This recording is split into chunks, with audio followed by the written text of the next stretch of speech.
Good morning students. आज का हमारा हिंदी ग्रामर का टॉपिक है कारक। कारक की परिभाषा। संज्ञा या सर्वनाम के जिस रूप से उसका सीधा संबंध क्रिया के साथ ज्ञात हो कारक कहलाता है। जैसे गीता ने दूध पिया। इस वाक्य में गीता क्रिया का कर्ता है, यानी कार्य करने वाला कौन है? गीता। वो कार्य कर रही है इसलिए वो करता है, और दूध उसका कर्म। अतः गीता कर्ता कारक है और दूध कर्म कारक। कारक विभक्ति। संज्ञा या सर्वनाम शब्दों के बाद ने, ओ, से, के लिए आदि जो भी चिन्ह आते हैं ये सभी कारक विभक्ति कहलाते हैं। हिंदी में 8 कारक होते हैं। इन्हें विभक्ति चिन्हों से ही देखा जा सकता है। कारक विभक्ति चिन्ह को परसर्ग भी कहते हैं। नंबर 1 कर्ता ने, नंबर 2 कर्म को, नंबर 3 कर्ण से, के साथ, के द्वारा, नंबर 4 संप्रदान, के लिए, को, नंबर 5 अपादान, से, पृथक, नंबर 6 संबंध, का, के, की, नंबर 7 अधिकरण, में, पर, नंबर 8 संबोधन, हे, अरे, ओ। इसमें विशेष ध्यान रखने योग्य बात यह है कि कर्ता से अधिकरण तक, यानी नंबर 1 से लेकर नंबर 7 तक जो भी कारक विभक्ति चिन्ह या परसर्ग है वो हर शब्दों के अंत में लगाए जाते हैं या बीच में लगाए जाते हैं, किंतु संबोधन कारक के जो चिन्ह है हे, अरे, ये शब्द से पूर्व में लगाए जाते हैं। अब कारक के प्रकार। नंबर 1 कर्ता कारक। जिस रूप से क्रिया यानी कार्य के करने वाले का बोध हो कि कार्य कौन कर रहा है वह कर्ता कारक कहलाता है, और इसका विभक्ति चिन्ह है ने। कारक का कर्ता का विभक्ति चिन्ह क्या है? ने। इसमें विशेष बात यह है कि इसका प्रयोग सकर्मक क्रियाओं के साथ भूतकाल में होता है।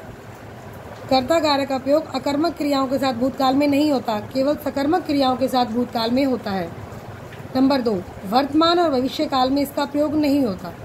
अब इसका उदाहरण देखिए। राम ने रावण को मारा। इसमें ने जो है वो कर्ता कारक का विभक्ति चिन्ह है, इसलिए इस वाक्य में कर्ता कारक है। नंबर 2 कर्म कारक। क्रिया के फल का, कार्य का फल जिस पर पड़ता है वह कर्म कारक कहलाता है, यानी कर्ता जो कार्य करता है उसका फल जिस पर पड़ता है वो कर्म कारक कहलाता है। इसका विभक्ति चिन्ह है को। उदाहरण देखिए। राम ने श्याम को किताब दी। इसमें को कर्म का विभक्ति चिन्ह है। नंबर 3 करण कारक। संज्ञा आदि शब्दों के जिस रूप से क्रिया के करने के साधन का बोध होता है वह करण कारक कहलाता है, यानी कार्य किसके द्वारा किया गया है, और इसका विभक्ति चिन्ह है से, के द्वारा।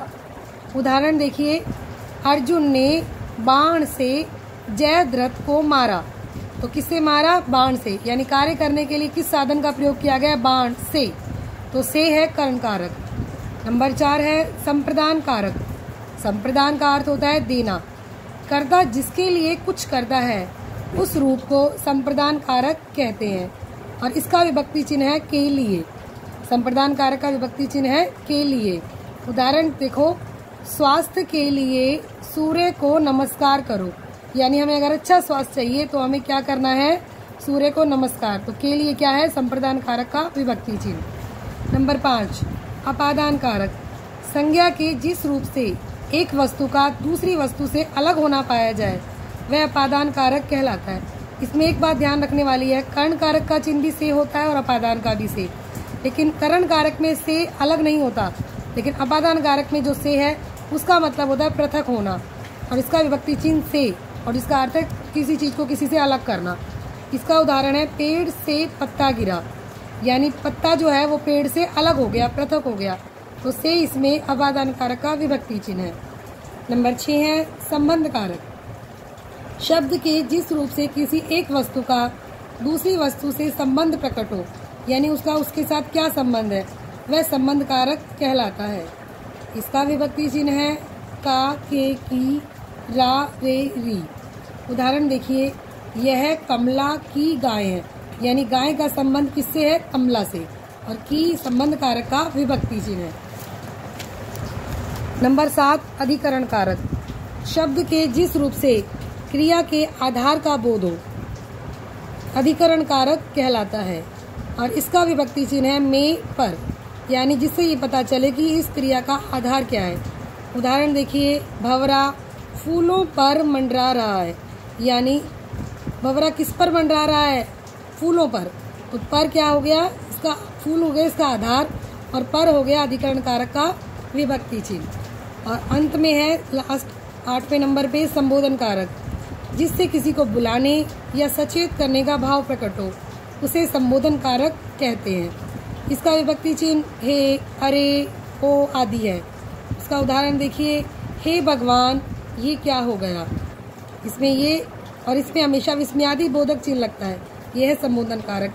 इस तरह से हमारा कारक का ये विषय समाप्त हो गया है।